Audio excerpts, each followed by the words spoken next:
तुम मेरा साथ दो, हम हिंदू राष्ट्र बनाएंगे।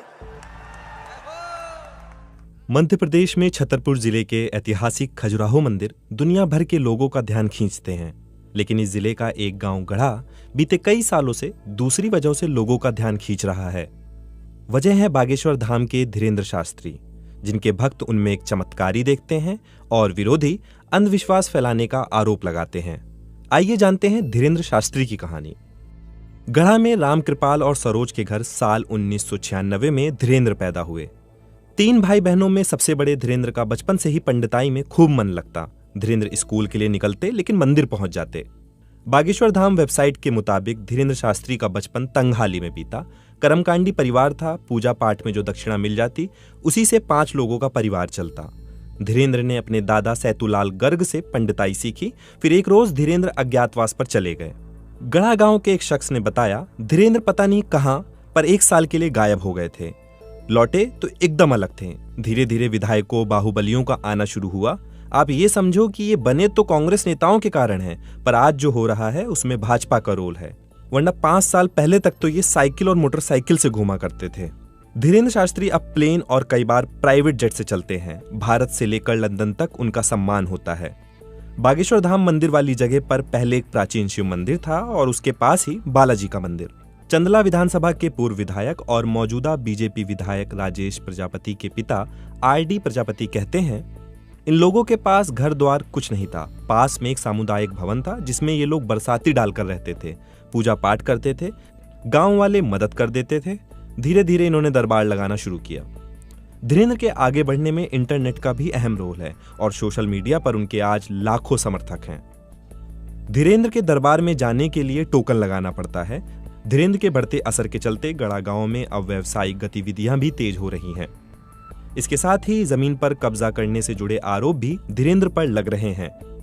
आरडी प्रजापति आरोप लगाते हैं, गांव में एक तालाब था, शमशान जहां मुर्दे जलते थे उस पर कब्जा कर लिया। गांव के सामुदायिक भवन पर भी कब्जा किया। ये ऐसा इलाका है जहां आज भी अंधविश्वास है। 5 रुपए के लॉकेट को 5000 तो कभी 51,000 में दे दिया जाता है। ऐसे ही करोड़ों में खेल गए। इस तरह से इनका व्यवसाय चलने लगा। धीरेन्द्र के चचेरे भाई लोकेश इन आरोपों को खारिज करते हैं। इन आरोपों पर छतरपुर के डीएम से हमने संपर्क किया पर कोई जवाब नहीं मिला। धीरेन्द्र के समर्थकों में स्थानीय नेताओं के अलावा कैलाश विजयवर्गीय, महाराष्ट्र के डिप्टी सीएम देवेंद्र फडणवीस, मध्य प्रदेश के गृह मंत्री नरोत्तम मिश्रा और नितिन गडकरी जैसे नेता भी शामिल हैं। धीरेन्द्र पर अंधविश्वास फैलाने के आरोप हाल के दिनों में तब और बढ़ गए जब अंधश्रद्धा निर्मूलन समिति के श्याम मानव ने धीरेन्द्र शास्त्री को उनके चुने हुए लोगों के बीच चमत्कार दिखाने की चुनौती दी थी। इसके बाद धीरेन्द्र के कार्यक्रम वक्त से पहले रद्द करने और मीडिया में खबरों के आने का सिलसिला शुरू हुआ। अपनी सभा में धीरेन्द्र शास्त्री भूत प्रेतों का इलाज करने का दावा करते हैं। वो मंच से बुदबुदाते हैं, फूंक मारते हैं, इनके सर में चमीटा मारे जाएं। धीरेन्द्र कहते हैं ये मैं नहीं कर रहा, बालाजी की कृपा है। धीरेन्द्र भक्तों की समस्या के अलावा फिल्मों पर भी बात करते हैं और हिंदू राष्ट्र बनाने की भी बात करते हैं। तुम हमारा साथ दो, हम हिंदू राष्ट्र बनाएंगे। 23 जनवरी 2023 को धीरेन्द्र ने कहा, हमने आज भारत के इतिहास में नया नारा बनाया है, तुम मेरा साथ दो, हम हिंदू राष्ट्र बनाएंगे। मई 2022 में धीरेन्द्र शास्त्री का एक वीडियो वायरल हुआ था। वीडियो में एक शख्स धीरेन्द्र के पैर छूते दिखता है। धीरेन्द्र उसे रोककर कहते हैं, छूना नहीं हमें, अछूत आदमी है। हालांकि धीरेन्द्र ने बाद में कहा वो ऐसा इसलिए करते हैं क्योंकि उनके पास बालाजी का गदा रहता है और वो सब में राम देखते हैं।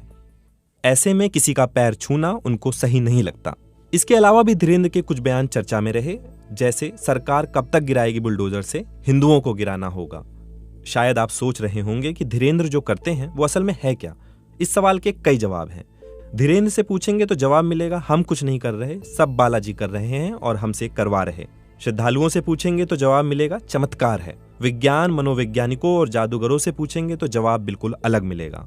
एक कला होती है जिसका नाम है मेंटलिज्म। इसे माइंड रीडिंग यानी दिमाग को पढ़ना भी कहते हैं। इस कला को जानने वाला इंसान सामने वाले के हाव भाव, शब्दों के इस्तेमाल, बोली के आधार पर किसी के दिमाग को पढ़ सकता है।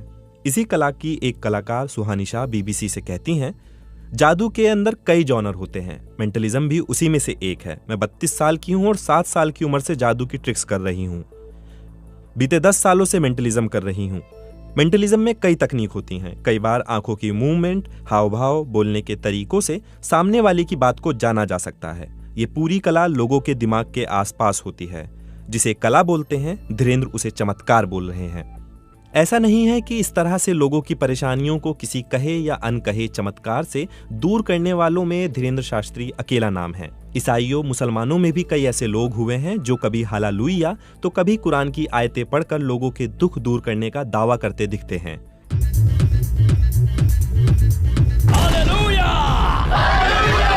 सोशल मीडिया पर ऐसे कई वीडियो उपलब्ध हैं जिसमें हालेलुया कहकर विकलांगों को चलते, व्हीलचेयर से उठकर दौड़ते और आंखों की रोशनी लौटाने का दावा करते कुछ स्वघोषित गुरु दिखते हैं।